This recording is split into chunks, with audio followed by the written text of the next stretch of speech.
Welcome to another edition of the Insider Mailbag. I'm Jared Johnson. I'm joined by the Mighty Joe Yeager. Mighty Joe, man, 3-0. Tech's looking really good. Obviously better than we were expecting at this point.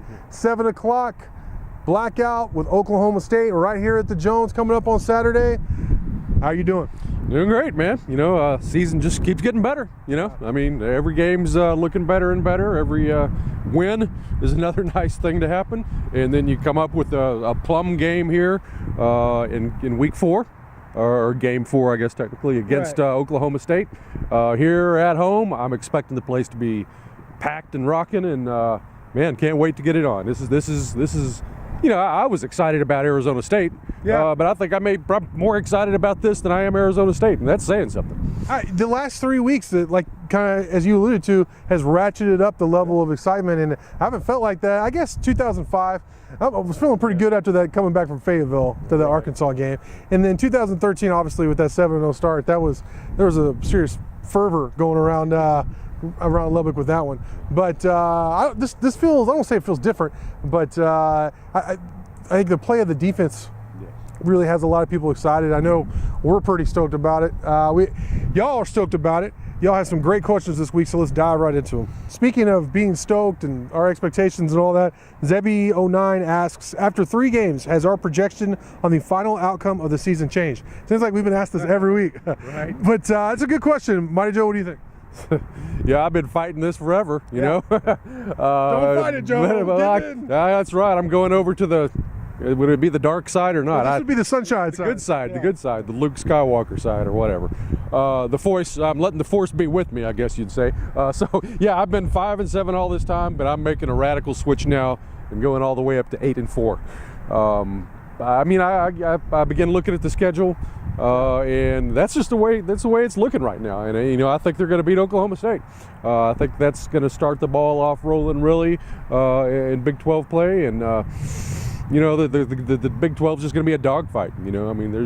I think there's going to be some upsets. I don't think Oklahoma is going to run away with this thing quite as much. I think they can suffer a loss, possibly 2 even. So it's going to be an interesting battle. I don't think anybody's untouchable in the Big 12, and I think Tech is right there because of their defense to be able to compete with everybody. Yeah, I mean, when you have a defense that can travel like that, and then obviously this offense that is what it is here, this air raid offense, then throw in the turnover margin. If they can keep anywhere close to that, then you start looking at the schedule, you're like, win, where you were nervous before. So, I mean, they got to keep it up. They got to continue to stay healthy, but I think it doesn't feel like a fluke with the defense because of the depth, because of the physicality. It rings true when you watch it. I know for me, Joe, when I watch the replay of it, it's even more convincing than watching it live. When it happens. So, absolutely. I mean, I had them pegged at 6-6 going into the season. They're ahead of schedule. I had them losing to Houston. So, but I'm with you. To me, you got to go up to 8 wins now. The way you look at the schedule, the way they're playing. So, yeah, I think 8-4 is definitely doable, especially with their schedule that's remaining. All right, Joey82 asks if we see this game as a shootout over 90 points combined or a defensive struggle with neither team scoring 40. I don't know about you, Joe, but I see a shootout here. Yeah, well, I mean, if 90 points is the threshold for a shootout, it's not a shootout for me. But, I mean, the thing is, I'm talking about, I see both teams probably scoring in the low 40s. That's pretty darn close to a shootout right there. Yeah. I mean, I'm not seeing anything like what we saw down in Houston. I think both teams are going to put up some points. I don't think it's going to be just a sick, crazy score like 68-55 at Tempe last year or anything like that. Tech's defense is too good, I think, to allow anything like that to happen. I mean, you're not going to hold both of these offenses down completely. There's definitely going to be some fireworks. Yeah, I agree completely. Last time they played, it was like, I think Tech scored 56 or something, like 50-something, and still lost. They scored over 50 and lost. Last time they played here. And Oklahoma State had 70. I believe they scored over 70. Right. So obviously I don't see that happening. But I do see it being in the 40s. And I think it's going to be a close game. I think it's going to be a big turnover here or a big 4th down stop there late that's going to decide the game. And you know what? I'm going to get into it. I guess you'll see this after my predictions are posted. So I'll go ahead and say, I have the Red Raiders pulling this out at home. It's hard to pick against them. I think it's going to be a great crowd. I think y'all are going to be insane for the blackout, the night game, and I'm really looking forward to it.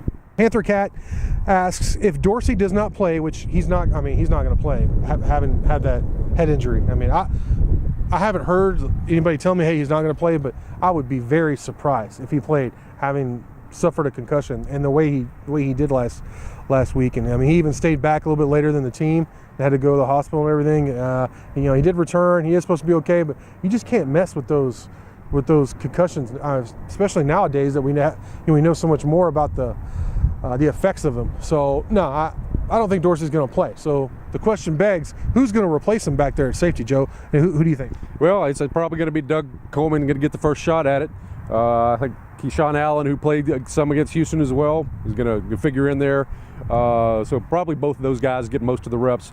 And I don't know if this is in the works or not, but I would like to see Justice Parker and see what he could do at safety, because every time he played an awful lot against Houston. I mean, early in the game, mid, late, and it seemed like to me that he was always in the right place. He was always around the ball, always providing pretty good coverage. And we think that he's the kind of guy that could create turnovers, because he did it all throughout fall camp. Yeah. Every time it seemed like he was knocking a ball loose or something like that. So I would be interested in seeing if he gets a shot back there. Who knows if it'll happen, but I think probably Coleman and Keyshawn Allen are your two main guys. Yeah, I think Parker might get a shot there, and I think Sykes might even get a look there. Kingsbury brought that up some the other day. I think in regards to Parker, though, without a doubt, with Dorsey not being able to go, or we assume not being able to go, Parker's going to see the field more. Now, whether it's at safety or in the slot, you know, either with nickel, or there's going to be a lot of dime against Oklahoma State, because they have a lot of receivers, really good receivers to throw at you, so a lot like Tech. So Parker's going to play a lot this week. There's no doubt in my mind. From Syntex wants to know if Oklahoma State is weaker than originally thought, TCU tougher, or was the game a fluke? That game wasn't a fluke. Yeah. I can tell you right there. I mean, TCU put it on them pretty darn good. Basically controlled that game the entire way. And, you know, I think as to the first part of the question, I think what he says is accurate. To me, Oklahoma State is not quite as good as they were, or as people thought they were going to be, because, I mean, a lot of people were saying this is like a borderline playoff team, yeah. You know, and they're good. They're darn good. They deserve to be well up in the rankings, but I don't think they're quite that good. So I would say that they're maybe not quite as tough. And the TCU, I think they're comparable with anybody in the Big 12 right now. They're legit. Gary Patterson has put together a very good team this year. Of course, defensively, they're usually good, and this year they're really, really good, even by TCU standards. And they got a really good running back in Darius Anderson, and some real speed at the receiver position. Kenny Hill, obviously, some people still aren't sold on him, and I'm not sure I am either. Yeah. But I got to admit that to this point, he's playing well enough for them to beat a lot of people. So TCU's good.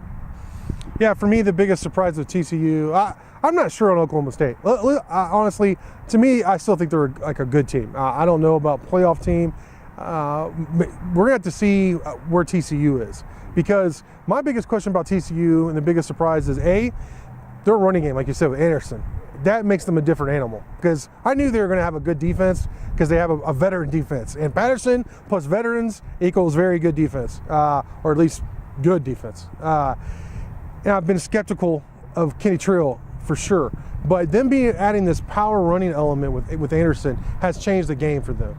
So Hill so far hasn't cost them a game. I still think there's going to come a time where they're going to need him to win a game, and I'm just not sure he can do that. We'll see. I don't feel like he had to win the game the other night. They were +2 in the turnovers. So that's why I'm kind of going Oklahoma State. Their offensive line, they already suffered some injuries, and we knew that was going to be a weakness as far as their depth. If they stayed healthy at offensive line, I felt like Oklahoma State was going to be forced. They already haven't, so TCU took advantage of that. Can Texas Tech, can other schools take advantage of that weakness and force those turnovers the way TCU did? I think so, but I'm not sure. So I'm going to say push on Oklahoma State, and TCU's better than I thought because of that power running game. TTU Sargent asks, was the defense playing on emotion or talent and scheme against Houston? Did they spend all their emotional capital, or do you think they can bring that level of intensity every week? What do you think, Joe? Well, I mean, I personally, they were on the right level against Houston mentally, but I don't think they were just completely wild and crazy. And I don't think that was like there's Texas Tech Super Bowl going down to Houston or anything. I think they fully expected to just go in there and win that game. They thought they were the better team. They were prepared, and they did it. And so, that's kind of where I stand on that. But, as far as the talent and scheme, look, this team's got this defense has really got some players on it. Yeah. There's no doubt about it. These guys are coming into their own. Younger players from last year like Washington and Brooks have really blossomed. Yeah. And then you bring in a guy like Dakota Allen, who we thought was going to be good, and he's making a huge difference. Then your JUCO guys come in there. These are talented players too. I mean, these were big time recruits, and they hit on them. I mean, the evaluations were correct. So this is a very, let's not say a very talented team, but a pretty darn talented defensive football team. Not bad at all. And then as far as the scheme goes, everybody keeps on talking about, how long does the defensive coordinator have to be there before it finally kicks in? Well, it looks like it's kicking in. Yeah. Third year of the charm. So that's happening, and I think he's calling good defensive plays for the most part, has good game plans. So it's all just kind of coming together, and what you got is a surprisingly good defense. Yeah, and another aspect that you've thrown in there, talent, is the transfers who had to sit out last year. Eli Howard, Willie Sykes. I'm missing somebody. Justice Parker. Well, yeah, Justice Parker. You have some guys who had to sit out last year because of transfer who are now, let's face it, they're all making plays. And it's amazing as far as the scheme or the talent, how much better the scheme is when you have better talent. Upgrade the talent, all of a sudden, you look like a genius. So Gibbs broke this defense down and built it up. So him and Spavital really, and the other positional coaches for sure deserve all the credit. Round of applause, bow to them. Seriously, you got to give them credit for pulling this off, because to this point they have put this hodgepodge of talent, both through just the normal recruiting, junior college, transfers, all kinds, from everywhere. They've put it together, and it is a big improvement. Elvis in Radioland wants to know what size battery is most effective against the Oklahoma State passing game? Asking for a friend. For me, it's the used car battery. I don't think you can ever go wrong with the used car battery. Man, y'all completely lost me. This is like that Loge question last week. Is this some sort of a joke or something? What size battery? I don't know, man. I have no... Throwing batteries at the other team. Throwing batteries. You never heard of Texas Tech? Yeah, okay. Well, all right. I'm a little bit slow on the uptake. What size batteries?